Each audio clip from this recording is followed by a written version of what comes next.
A warm welcome to 84 TV Radio News Updates coming to you from Abuja, Nigeria's capital city. I am Anthonieta, KALUNTA. The Vice President of Zambia, Neighbour, has tested positive for coronavirus. According to President Edgar Lungu, Wina's daughter has also contracted the virus. President Lungu has sent his wishes to the 79-year-old leader on his official Twitter handle, hoping for a quick recovery. Zambia's coronavirus cases has now gotten to 10,218 cases. You would recall that the country's football association cancelled the domestic league last month following a spike in COVID-19 cases. Early this year, the much-dreaded coronavirus entered the city of Nigeria, causing the federal government to put a lockdown in place. A lot of organizations folded up, some were forced to lay off their staff, while others had to work from home. Our crew went out to find out how the situation has affected the lot of the regular Nigerian. There's coronavirus, not as if there's no coronavirus, but it's not rampant like that. So people are just living their normal life, So people that isolated themselves at home at first because of the coronavirus, hunger brought them outside.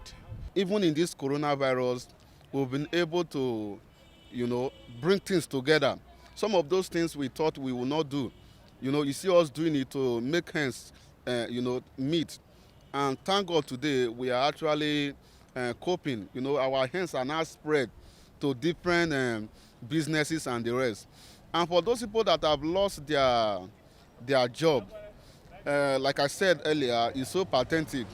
And I want to beseech the government to wake up to their hearing, and they are crying. At the announcement of the first coronavirus case in Nigeria, federal and state governments reeled out the approved World Health Organization measures to prevent spread and ultimately combat the virus and return life to normalcy. Some of the measures the government announced were regular hand washing, restriction of movement, social distancing, and compulsory face masks in public places. 6 months since the first case, Nigeria's COVID-19 numbers have risen to over 50,000 cases, with more than 900 deaths. Why then have Nigerians relaxed on the precautionary measures, especially wearing of face masks? 84 TV radio crew went out to seek answers to this. There are agencies to checkmate it, the task force, but I think they are a little lenient on people. So what's the issue? The truth is that it's not that there is no law enforcement agencies. Even the law enforcement agencies are not putting on their face masks. So Nigerians are fed up. They are fed up. They don't have confidence, they don't believe that this COVID-19 exists. That is just the truth. Because the law enforcement agency that is responsible for sanctioning, you understand, by people without face masks, some of them are also not putting up face masks. In another development, Thai police have arrested 9 people in an apparent swoop targeting activists involved in recent anti-government protests. Among the 9 activists was lawyer Anon Nampa, who was charged over a protest at which he called for reform of the monarchy. Thailand's monarchy has long been shielded from criticism under strict lèse-majesté and other laws. The protesters, who are demanding dissolution of the government headed by Prime Minister Prayut Chan-o-cha, have been charged with sedition and could face prison sentences of up to 7 years. Activists said they had seen a police list of 20 more people facing possible arrest in the nearest future. We take a break now. When we return, Nigerian embassy in Canada shut down. Stay with us. Details coming shortly. AD4 TV Radio, we focus on education with emphasis on research and innovation, science and technology, women and girl-child education, children, health, youth and sports, socio-political and economic reforms, security, environment, entrepreneurship and entertainment. We'll give you information at your fingertips. Learn on the go. Follow AD4 TV Radio on Facebook, Twitter, LinkedIn, Instagram and YouTube. AD4 TV Radio, reliable and credible. We love you, AD4 TV Radio. Welcome back. You're watching 84 TV Radio News Updates. The Nigerian High Commission in Ottawa, Canada has announced an indefinite suspension of its activities. In a statement posted on its website, the Commission expressed displeasure that some citizens have defied and abused the rules laid down in compliance to the Commission's devised system, in which citizens with emergency cases were attended to strictly by appointment, and allowed a limited number of people into the Chancery at a time. Following the military's takeover in Mali, the Economic Community of West African States, ECOWAS, gave vent to its threats by imposing economic sanctions on Mali.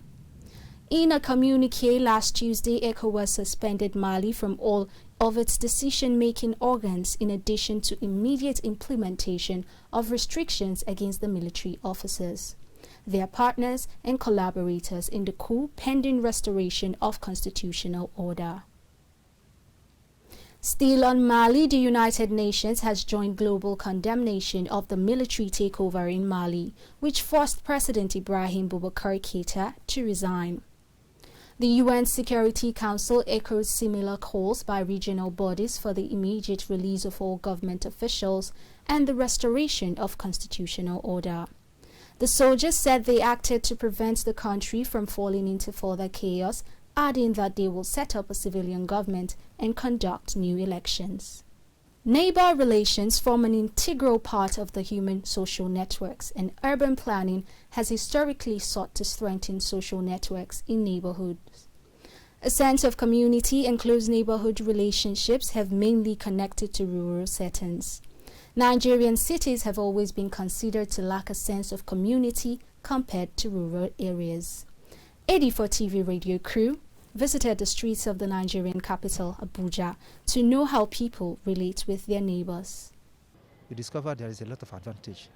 I was at work one day in my last baby. My wife gave birth. I was surprised. Somebody called me and said my wife has given birth. I said, how managed? He said she beckoned on a neighbor, and the neighbor provided his vehicle and took her to hospital. I said, is that really? I say, see those things I was telling you. Had it mean you are not maintaining a good relationship with neighbors? I was at work. But see how neighbor has conveyed you with, sacrificed all he had to do, fueled his car and brought you, and still waited for you till you get birth. So it's good to have a good relationship with people. In our various indigenous communities, you find people relating with each other and having each other's back. But here, everyone seems to be on their own, or everybody is just minding their own business. And sometimes when you even want to associate with people, you are not even welcome. So it's always, it's not an easy thing. But I think it's better for people to always relate with their neighbors, because in case of emergencies like this, your neighbor, your next door neighbor is even better than a brother who is a relative who is not close to you. Do you know your neighbors? What kind of relationships do you have with them? It is essential to have a good relationship with people around you. You never know when you will be needing their help. Remember, coronavirus is real. Ensure you wash your hands regularly, use alcohol-based hand sanitizers, wear your masks besides maintaining social distancing. That's it on 84 TV Radio News Update, coming to you from Abuja, Nigeria's capital city. You can join the conversation on our website at www.84tvradio.com. Please follow us on our social media platforms, 84 TV Radio on Facebook, Twitter, LinkedIn and Instagram. Please subscribe to our YouTube channel at 84 TV Radio. Many thanks for watching. I am Anthonieta, KALUNTA. We love you.